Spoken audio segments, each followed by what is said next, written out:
আসসালামু আলাইকুম ওরহমতুল্লাহি বারাকাতু। আজকের এই জামানাতে রকমারি কোম্পানি এসেছে, রকমারি কোম্পানি যেগুলো মানুষের কাছে ইনকাম সোর্স বলে আসছে। আর এগুলো অনেক মানুষে বিশ্বাস করে সেই কোম্পানিতে লেগে যাচ্ছে ইনকাম করার জন্য, যে হ্যাঁ এতে মেহনত করলে পরে ইনকাম আছে বা এখন থেকে ইনকাম শুরু হয়ে যাচ্ছে। আবার দেখতেও পাচ্ছি অনেকে করছে, সেই পরিকল্পে অনেকে সে কোম্পানিতে লেগে যাচ্ছে। কিন্তু আমাদের প্রত্যেককে এটা খেয়াল রাখা দরকার যে আমরা যে কোম্পানিতে জুড়ছি বা লাগছি, খাস করে আমরা যারা মুসলমান আছি, আমাদের একদম প্রত্যেকটা কাজ করার আগে চিন্তা ভাবনা এবং ইসলামিক দিক দিয়ে জেনে নেওয়া দরকার যে সেই ব্যবসাটা বা সেই কাজটি আমাদের জন্য কতটা জায়েজ, হ্যাঁ কতটা ঠিক। তো আজকে যেসব কোম্পানি আছে তার মধ্যে অনেক কোম্পানি আছে যেগুলো ঠিক না, কিন্তু আমরা সেগুলো করে আসছি। যেমন ধরেন একটা কোম্পানি, একটা না এরকম অনেক কোম্পানি আছে যারা ডাইরেক্ট সেলিং বা নেটওয়ার্ক মার্কেটিং হিসাবে চলে, যারা আগেই বলে দেয় যে নেটওয়ার্ক মার্কেটিং বা বলে যে কোম্পানি থেকে ডাইরেক্ট আপনাকে সেল করা হচ্ছে, ডাইরেক্ট সেলিং বলে। তো এসব কোম্পানি আমাদের জন্য করা কতটুকু সঠিক বা কতটুকু সঠিক না, বা এতে করলে আমাদের জন্য আমাদের ইমানে কোনো আঘাত হানবে কিনা সেটা জানা খুবই প্রয়োজনীয়। তো সেজন্য মুফতি তারিক মাসুদ সাহেবকে এনাকে এই নেটওয়ার্ক মার্কেটিং ব্যাপারে প্রশ্ন করা হয়েছিল। তো উনি কি বলছে একটু জেনে নিই, তারপরে এ বিষয়ে আমাদের স্থানীয় মানে আমাদের ভারতবর্ষের বড় মাদ্রাসা দারুল উলুম দেওবন্দ থেকেও ফতোয়া আছে এই নেটওয়ার্ক মার্কেটিং হিসাবে, সেটাও লাস্টে আপনাদেরকে জানিয়ে দেব। আবার ডিসক্রিপশনেও মানে নিচে ওখানেও দেওয়া থাকবে।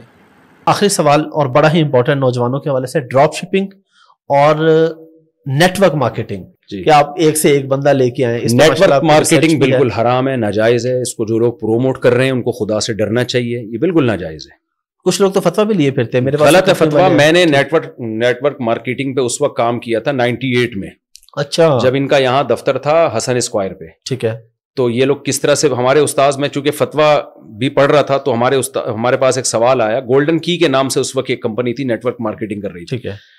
तो फतवा आया तो हमारे उस्ताद ने कहा कि इधर उधर की सुनी सुनाई बातों पे फतवा मत दो, जाके इनके सिस्टम को पूरा देखो जा। ठीक है। तो उन्होंने स्पेशल मुझे भेजा। ठीक है। मैं और मेरे साथ एक दो तालिब इल्म और थे, 98-99 की बात होगी। हम गए, हमने इनके लेक्चर सुने, पूरा उस पर हमने तो कि समझा कि ये है क्या। ठीक है। तो उसका खुलासा यही है कि आप एक चीज 4 आदमियों को बेचते हो या 5 आदमियों को। जी जी। अब आप यानी देखें, मेरे पास एक चीज है, एक घड़ी है, इसकी कीमत फॉर एग्जांपल 500 रुपए फर्ज कर लें आप। ठीक है। अब ये घड़ी की भी पब्लिसिटी हो गई ठीक है, लेकिन मेरी नहीं है थी। वो हुआ है कि जिन्होंने मुझे गिफ्ट दी ना, उनकी कंपनी है। तो ऐसे मैं का इंटरव्यू दे रहा था तो वो एक नीचे कमेंट्स किए हुए थे, यार ये आपने फलां कंपनी की घड़ी मेरे। तो जिन्होंने गिफ्ट दी, मैंने कहा देख लो भाई, फ्री फोकट में आपकी मार्केटिंग, मेरी नियत नहीं थी, मार्केटिंग हो गई। अच्छा खैर, तो इसका अब मैं घड़ी बेचना चाहता हूं, मुझे पता है 500 रुपए की है मार्केट में, फर्ज करें। ठीक है। तमीज से नहीं बिकेगी वो, कोई भी नहीं लेगा। ठीक है। अब ये जो हवस जिनका है ना कि गलत तरीके से हमने पैसा खींचना है, जी जी जी, उनका ये माइंड है कि यार ठीक है, ये 500 रुपए से ज्यादा इसकी वैल्यू नहीं है, कोई भी नहीं लेगा। तो वो चंद शातिर दिमाग बैठे, उन्होंने कहा कि यार इसको ना, जब सीधी उंगली से घी नहीं निकलता तो टेढ़ी उंगली से निकाला जाता है। उन्होंने क्या किया, यार ये 4 आदमियों को हम बेचते हैं, बोलते हैं कि ये हमसे खरीदो। उनको हम एक ऑफर करते हैं कि हमने तो तुम चारों को ये पहना दी है। कोई भी चीज ने पहनाना, जो कराची की इस्तिलाह है, ठीक है, उस माने में पहना दी।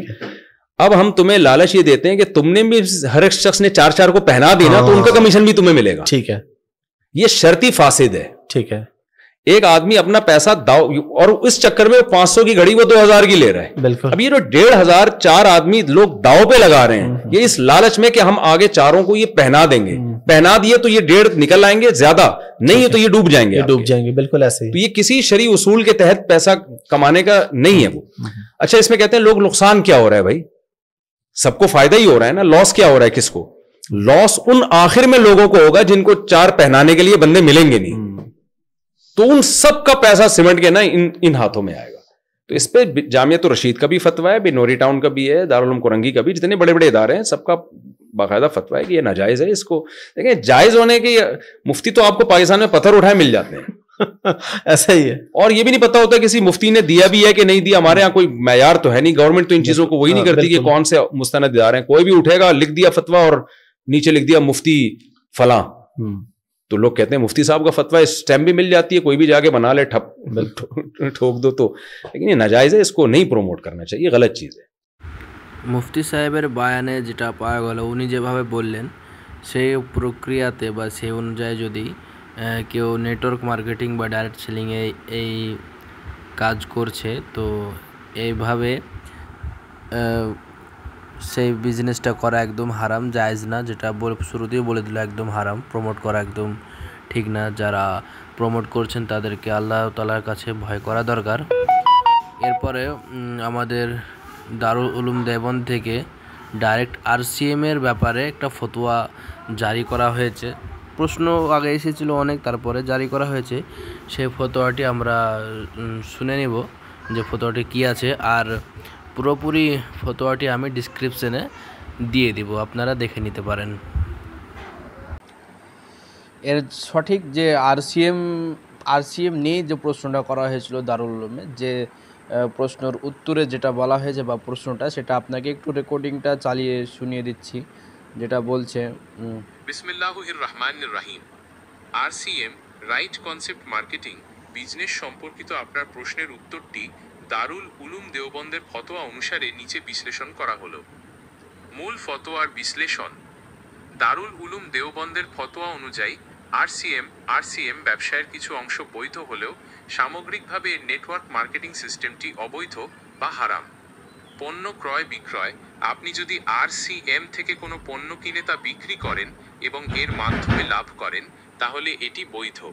অর্থাৎ সাধারণ ব্যবসার মতো পণ্য কেনা বেচার মাধ্যমে আয়ের এই অংশটিতে কোনো সমস্যা নেই। সদস্য যুক্ত করার সিস্টেম। ফতোয়ার মূল আপত্তির কারণ হল আরসিএম এর নেটওয়ার্ক মার্কেটিং মডেল। এই সিস্টেমে নতুন সদস্য যুক্ত করে তাদের কেনা বেচার ওপর কমিশন পাওয়া যায়। এই পদ্ধতিটিকে ফতোয়ায় অবৈধ বা হারাম বলা হয়েছে। এর পেছনে কয়েকটি কারণ উল্লেখ করা হয়েছে। সুদ, ইন্টারেস্ট। এই ধরনের সিস্টেমে এক সদস্য অন্য সদস্যের ওপর নির্ভরশীল হয়ে পড়ে এবং একে অন্যের কাছ থেকে পরোক্ষভাবে সুদের মতো লাভ অর্জন করে, যা ইসলামী শরীয়তে হারাম। বাই ই ফাসিদ। এটি এমন এক ধরনের লেনদেন যেখানে কিছু বড় ধরনের ত্রুটি বা অনিয়ম থাকে, যা লেনদেনটিকে অবৈধ করে তোলে। নেটওয়ার্ক মার্কেটিংয়ে আয়ের পদ্ধতিটি স্বচ্ছ না হওয়ায় এবং কিছু ক্ষেত্রে জুয়া বা অনিশ্চয়তার উপাদান থাকায় এটিকে বাইয়ে ফাসিদ হিসেবে গণ্য করা হয়েছে। শ্রমের মূল্যায়নের ত্রুটি। এখানে শুধু সদস্য যুক্ত করার মাধ্যমেই কমিশন আসে, প্রকৃত শ্রম বা মেধা অনুযায়ী নয়। অর্থাৎ আপনার নিচের সদস্যরা যত বেশি কেনাকাটা করবে, আপনার কমিশন তত বাড়বে, যা একটি অস্বচ্ছ ও ত্রুটিপূর্ণ আয়ের পদ্ধতি। সারসংক্ষেপ। দারুল উলুম দেওবন্দের ফতোয়া অনুযায়ী শুধুমাত্র পণ্য কেনা বেচা করা বৈধ, কিন্তু আরসিএম বা এ ধরনের যে কোনো মাল্টি লেভেল মার্কেটিং এমএলএম সিস্টেমের অংশ হওয়া বা নতুন সদস্য যুক্ত করে তাদের থেকে কমিশন নেওয়া শরীয়ত অনুযায়ী অবৈধ। আল্লাহ সুবহানাহু ওয়া তাআলা সবচেয়ে ভালো জানেন। দারুল ইফতা, দারুল উলুম দেওবন্দ, ভারত।